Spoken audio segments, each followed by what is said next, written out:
ప్రస్తుతం లైవ్ లో ఇమాన్యుయల్ వాళ్ళ అమ్మగారు హౌస్ లో అడుగు పెట్టారు. అయితే ఇమాన్యుయల్ వాళ్ళ అమ్మగారు తనుజ కోసం భరణి కోసం ఏం చెప్పారనేది ఈ వీడియోలో చూసేద్దాం. ఇక హౌస్ లోకి ఇమాన్యుయల్ వాళ్ళ అమ్మగారు రాగానే ఇమాన్యుయల్ ఆనందానికి అవధులు లేకుండా పోయాయి. ఈ కిందలో భాగంగానే హౌస్ లో ఉన్న వాళ్ళని పలకరించి కాసేపు వీళ్ళిద్దరూ కూడా ఒంటరిగా మాట్లాడుకున్నారు.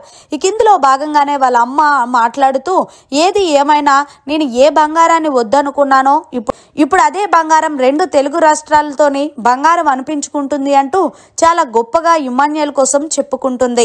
ఈ కిందలో భాగంగానే నువ్వు ఏదైతే టాస్కులు ఆడుతున్నావో అది చాలా బాగుంది నాన్న అంటే ఇంకేమైనా ఉందమ్మా చెప్పడానికి అంటే నువ్వు తనుజాని టార్గెట్ చెయ్యొద్దు నాన్న, నువ్వు తనుజాని టార్గెట్ చేయడం కొంచెం నెగిటివ్ గా వస్తుంది బయటకి, నువ్వు ఆమెతో ముందు నుంచి కూడా సీరియస్ గా ఉండుంటే బాగుండేది, కానీ నువ్వు ఆమె కోసం స్టాండ్ తీసుకొని ఆమెను మంచిగా సపోర్ట్ చేస్తూ అలాగే ఆమెతో నువ్వు క్లోజ్ గా ఉండి మళ్ళీ ఆమె ఈ టాస్కుల్లో బాగా ఆడట్లేదని చెప్పి అయ్యో నామినేషన్లు అంటారు కదా అవి చేయడం అనేది కొంచెం నెగిటివ్ గా వచ్చింది.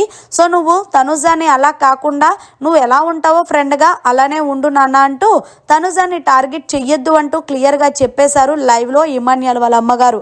ఇక భరణికి అయితే గనక నువ్వు మొన్న భరణి గారిని నామినేషన్ చేసావు కదా అది కూడా కొంచెం నెగిటివ్ గా వెళ్ళింది అంటే అవునమ్మా నేను జెన్యూన్ గానే ఆడుతున్నానంటే అంటే నువ్వు క్లోజ్ గా ఉండి ఒక్కసారిగా వాళ్ళని నామినేషన్ చేయడం అనేది బయటికి కొంచెం ఇదిగా వచ్చింది. సో ఈ రెండు సరి చేసుకుంటే హౌస్ లో నిన్ను కొట్టే మగాడే లేడు అంటూ వాళ్ళ అమ్మగారు అయితే గనక మంచి బూస్టప్ మాటలు చెప్పారు మొత్తానికి ఇమాన్యుయల్ కి. సో ఫైనల్ గా ఇమాన్యుయల్ వాళ్ళ అమ్మగారు తనుజాని టార్గెట్ చెయ్యొద్దు, తనుజాతో మంచిగా ఉండు అలాగే భరణిని కూడా అంటూ చెప్పిన దానిపై మీరు ఏమంటారనేది కమెంట్ సెక్షన్ లో తెలియజేయండి. మరిన్ని లేటెస్ట్ లైవ్ అప్డేట్స్ కోసం చూస్తూనే ఉండండి మీడియా కార్నర్.